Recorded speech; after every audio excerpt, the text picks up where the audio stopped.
जो अपना टॉपिक है which is complication of blood transfusion, यानी कि जो मैंने लास्ट के 2 वीडियोस बनाए थे उसके अंदर कंप्लीट ब्लड ट्रांसफ्यूजन के बारे में बता दिया था, कैसे कैसे उसके अंदर प्रोसीजर होते हैं, क्या क्या उसके अंदर रिक्वायरमेंट होती है। ऑल दैट टाइप ऑफ सब topics I have covered in my last previous videos, आप उसको देख सकते हो अगर आपको पूरा टॉपिक समझना है तो। एक टॉपिक रह गया था जो मैंने वहां पे नहीं पढ़ाया था, तो बाद में मुझे ध्यान दिया विच इज एक जो ब्लड ट्रांसफ्यूजन की जाती है which is massive blood transfusion, यानी कि एक साथ बहुत सारा ब्लड ट्रांसफ्यूजन करना, जिसके अंदर देखो 24 आवर के अंदर जो अडल्ट होता है, ठीक है, उसके अंदर 100% ब्लड को ट्रांसफ्यूज कर देना is known as blood massive blood transfusion, ठीक है।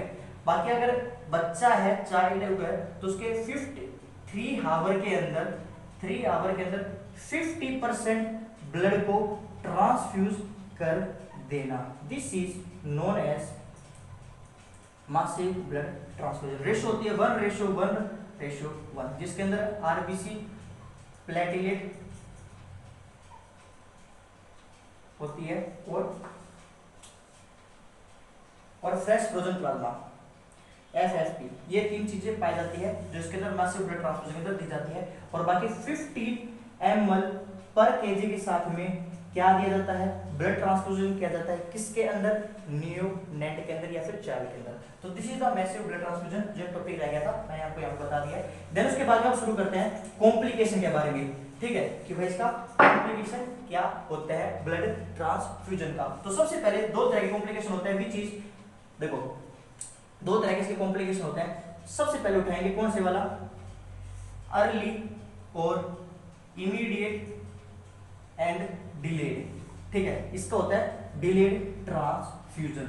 अब देखो इमीडिएट के अंदर सबसे पहले क्या होता है, इमीडिएट के अंदर जैसे हीमोलाइटिक रिएक्शन हो जाती है, हीमोलाइटिक रिएक्शन होती है, हीमोलाइटिक रिएक्शन कहते हैं या फिर ब्लड ट्रांसफ्यूजन रिएक्शन भी कहते हैं इसको, ठीक है। जब ये कब होता है, indication sir miss cross match हो जाता है, उस टाइम पे होता है, कोई कारण जो इसका होता है, या फिर एलर्जी हो जाती है, उस टाइम पे ये होता है। अब इसके अंदर साइन सिम्टम्स कैसे आएंगे, इसके जो साइन सिम्टम्स आते हैं मैं वो आपको बता देता हूं, ठीक है भाई। इसके साइन सिम्टम्स कैसे आते हैं, सबसे पहले 2 तरह के साइन सिम्टम्स आएंगे, लोकलाइज्ड एंड सिस्टमेटिक, यानी कि सिस्टमेटिक आएंगे, ठीक है। लोकलाइज्ड के अंदर तो क्या आएगा, देखो लोकलाइज्ड के अंदर तो आएगा सर सबसे पहले हाइव्स, यूरिटिकारिया, खुजली होने लग जाएगी, हाइव्स के अंदर थोड़े एडिमा होने लग जाएंगे, पित्ती वगैरह जिसे कहते हैं हिंदी में, ठीक है। और बाकी इसके अलावा रैशेज होने लग जाएंगे, ठीक है, जो लोकलाइज्ड साइन सिम्टम्स आते हैं। और सिस्टमेटिक के अंदर क्या होगा, हाइपोटेंशन होगी, ठीक है, हाइपोटेंशन होगी, लंबार पेन होगा, then third one which is haemoglobin urea होगा, ठीक है, और हेडेक होगा। तो these are the systematic sign which can be seen in the early immediate acute blood transfusion reaction. then उसके बाद में क्या होता है, ये कॉम्प्लिकेशन पढ़ लिए यहाँ तक। then उसके बाद में इसकी management, what is the management of, अगर ये तो साइन सिम्टम्स थे, अब इसके मैनेजमेंट क्या होता है। मैनेजमेंट के अंदर क्या होता है, अर्ली इमीडिएट दोस्तों stop the blood transfusion, BT को स्टॉप कर देंगे। देन इसके अलावा सेकंड नंबर पे आईवी लाइन के द्वारा, एनएस के द्वारा आईवी लाइन को ओपन किया जाएगा, एनएस आईवी लाइन ओपन, ठीक है। The third one which is inform to the doctor, बस ये इसकी प्रायोरिटी होती है। देखो इसी के अंदर ही खाली अपन को स्टॉप करना है ब्लड को, बाकी जितने भी कॉम्प्लिकेशन उसके अंदर स्लो करना होता है, बस इसी के अंदर ही स्टॉप करना होता है। देन सेकंड नंबर पे आता है जो कॉम्प्लिकेशन विच इज हाइपरकैलेमिया, ठीक है, हाइपरकैलेमिया, जिसके अंदर पोटेशियम का लेवल इंक्रीज हो जाता है एक्सेसिव अमाउंट के अंदर, नॉर्मल होता है 3.5 से 5.1 MEQ पर लीटर, ठीक है। तो इसके अंदर क्या होता है, ये इसका नॉर्मल होता है, प्लस में ये कब होती है, यानी कि कोज कब होता है, जब 21 डेज के बाद में जो स्टोरेज आरबीसी होती है, यानी कि transfusion of RBC old RBC लिख लेना, ठीक है, old RBC more than 35 days और 21 डेज, 21 दिन के बाद में क्या आप तो बस 35 डेज तक ले लेना, बाकी 21 डेज बाद में 30% आरबीसी डैमेज हो जाती है। और आपको पता होगा जो सेल होता है, सेल के अंदर पोटेशियम होता है, पोटेशियम बाहर रिलीज हो जाता है, डिस्टर्ब हो जाता है, जिसकी वजह से हाइपर कैलीमिया की स्टेट हो जाती है। साइन सिम्टम्स के अंदर क्या देखने को मिलेगा, ट्रिपल ए देखने को मिलेगा, यानी कि अर्धमियाज देखने को मिलेगी, ठीक है, राइट रेट टाइम रिदम खराब हो जाएगा, किसका, हार्ट का। देन अर्धमियाज हो जाती है, अर्धमियाज के बाद में सेकंड नंबर होता है एब्डोमिनल डिस्टेंशन हो जाएगा, एब्डोमिनल डिस्टेंशन हो जाएगा। थर्ड वन जो कारण होगा विच इज एब्डोमिनल डिस्टेंशन हो जाएगा, third one which is abdominal cramp हो जाएगा। तो these are the sign symptoms. बाकी वीकनेस वगैरह भी हो सकती है और डायरिया वगैरह भी हो सकता है। तो these are the sign symptoms of the hyperkalaemia which is seen after the complication of the blood transfusion. Then उसके बाद में इसके जो मैनेजमेंट होता है, यानी कि मैनेजमेंट जो होता है किसका, हाइपरकैलेमिया का, जो होता है सबसे पहले कैक्जेलेट, यानी कि कैक्जेलेट दे देंगे, ठीक है, कैक्जेलेट कर देंगे। पहले से पहले slow the transfusion, slow the transfusion. जो इसका केमिकल नेम होता है किसका, कैक्जेलेट का, दैट इज सोडियम पॉलीस्ट्रीम सल्फोनेट, ठीक है, स्ट्रीम सल्फोनेट। तो this is the chemical name, बाकी इन्फॉर्म टू द डॉक्टर। तो दिस इज द कॉम्प्लिकेशन का मैनेजमेंट होता है, ठीक है। देन उसके बाद में होता है third one which is hypocalcaemia, यानी कि कैल्शियम का लेवल कम हो जाता है। नॉर्मल कितना होता है, 8.6 से 11 मिलीग्राम MEQ पर लीटर, और इसके अंदर क्या होता है, कम हो जाता है। कैसे, कॉर्न क्या होता है, what is the cause, then citrate toxicity हो जाती है, ठीक है, सिट्रेट टॉक्सिसिटी हो जाती है। उस टाइम पे हाइपोकैल्सीमिया की स्टेट देखने को मिलती है। साइन सिम्टम्स के अंदर दो में मोस्ट कॉमन साइन सिम्टम्स पूछ जाते हैं। First one which is Chvostek sign, यानी कि फेशियल स्पाज्म आने लग जाता है, और second one which is Trousseau sign, ठीक है, ट्रोजे साइन। इसके अंदर फोर आर्म स्पाज्म होने लग जाता है।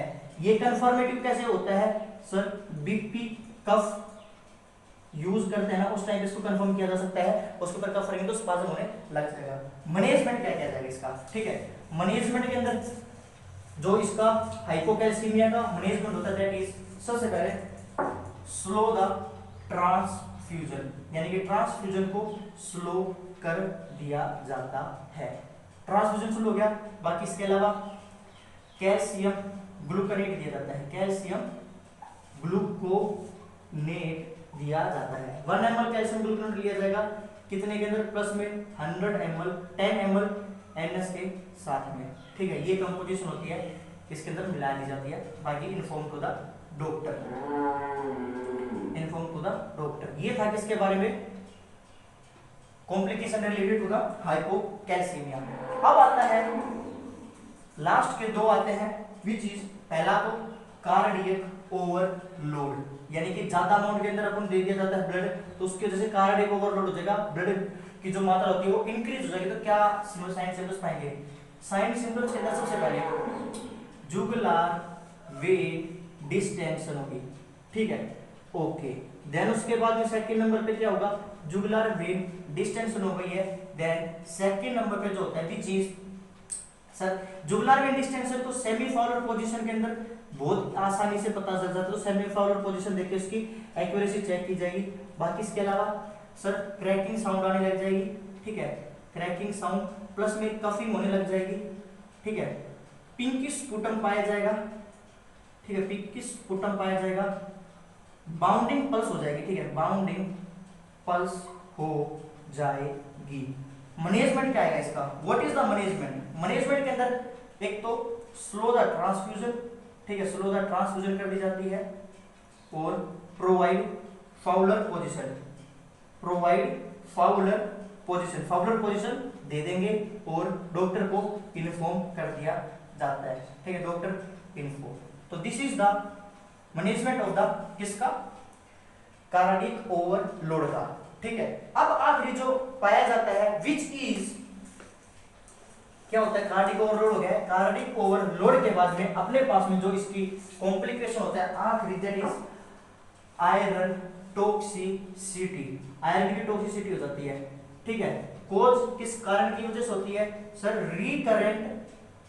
Recurrent uses of blood transfusion, BT हुआ है, ठीक है, बार बार उसका ब्लड ट्रांसफ्यूजन है, बार बार उसकी वजह से होती है। Sign symptoms nausea, vomiting, plus में डायरिया और कॉन्स्टिपेशन। अब ये दोनों एक साथ होती है, अब ये मत पूछना कि ये किसके साथ में क्यों होती है, क्योंकि ये आयरन की टॉक्सिसिटी के अंदर डायरिया भी पाया जाता है और समटाइम्स कॉन्स्टिपेशन भी पाया जाता है, तो दोनों साइन सिम्टम्स होते हैं और बाकी नोजिया एंड वोमिटिंग होती है। बाकी मैनेजमेंट के अंदर क्या किया जाता है, स्लो द ट्रांसफ्यूजन, ट्रांसफ्यूजन को स्लो कर दिया जाता है और पोजीशन दे दी जाती है, अगर वोमिटिंग हो रही है तो साइड लाइन पोजीशन दे दी जाएगी और बाकी डॉक्टर को इन्फॉर्म कर दिया जाता है, डॉक्टर को इन्फॉर्म कर दिया जाता है और डेस्फ्रोग्जामाइन ये ड्रग दे दी जाती है, एंटी एजेंट होती है इसकी आयरन की, उसके अंदर एंटीडोट होती है डेस्फ्रोग्जामाइन, ये दिया जाता है और ये क्या करती है, एक्सेसिव आयरन को किडनी के द्वारा, यूरिन के द्वारा पास आउट कर देती है और उसका किडनी का यूरिन का जो कलर होता है वो चेंज हो जाता है, विंडरोज कलर हो जाता है, तो क्वेश्चन वो भी आता है तो वो भी पढ़ लेना। प्लस में इसके साथ में एक ब्लड वार्मर नाम का इंस्ट्रूमेंट होता है, जो उसको ब्लड वार्मर क्या का फंक्शन ये होता है कि जो ब्लड का जो रूम टेम्परेचर होता है उसको बॉडी टेम्परेचर पे, रूम टेम्परेचर पे लाती है, जिसकी वजह से उसको आसानी से चढ़ाया जा सकता है, बॉडी टेम्परेचर पे लाके उसको चढ़ाया जाता है, सॉरी रूम टेम्परेचर नहीं। देन उसके बाद में सेकंड नंबर पे hepatitis C is the most common complication that is very muchly affective और which can be occur during the blood transfusion, तो हेपेटाइटिस होती है और हेपेटाइटिस के अंदर ब्रेस्ट फीडिंग कॉन्ट्राइंडिकेटेड होती है, कभी नहीं करते हैं। देन इसके अलावा आखिरी का जो होता है दैट इज कि सर होल ब्लड होता है, क्या होता है होल ब्लड के अंदर जो 350 ml पर यूनिट होता है, 300 ml जिसके अंदर ब्लड होता है और 50 ml प्रिजर्वेटिव होती है, ठीक है। और बाकी इसके अलावा हिपेरिन वगैरह का वैसे यूज नहीं करते हैं स्टोरेज के लिए, लेकिन अगर डॉक्टर की प्रेस्क्रिप्शन है तो 8 घंटे तक शॉर्ट पीरियड के लिए हिपेरिन का यूज कर सकते हैं। This is all about the blood transfusion. अगर आपने मेरे लास्ट दोनों पार्ट देखे और ये पार्ट देखा है तो I will assure you that questions will not come away from this topic, यानी कि जो मैंने पढ़ाया है उससे बाहर नहीं आएगा, सब कुछ इसी से ही आएगा। और ये वीडियो बहुत इंपॉर्टेंट है, ये टॉपिक बड़ा इंपॉर्टेंट है, पूरा देखना और पूरा समझना, और कहीं किसी को कंफ्यूजन हो तो मेरे को कमेंट करके जरूर बताना, मैं आपके कंफ्यूजन को दूर करने की कोशिश करूंगा। और जिस बंदे ने जिसने भी ये वीडियो यहाँ तक देखी है वो लाइक जरूर करके जाना, और चैनल पे नहीं तो सब्सक्राइब करके जाना, ये चैनल आपका ही है, किसी न किसी एग्जाम में आपकी हेल्प हो। और बाकी मेरे इंस्टा पे आप फॉलो कर सकते हैं, वहाँ पे मैं क्वेश्चन डालता रहता हूँ। बाकी मिलते हैं अपने नेक्स्ट वीडियो के लिए, टिल देन सभी को नमस्कार।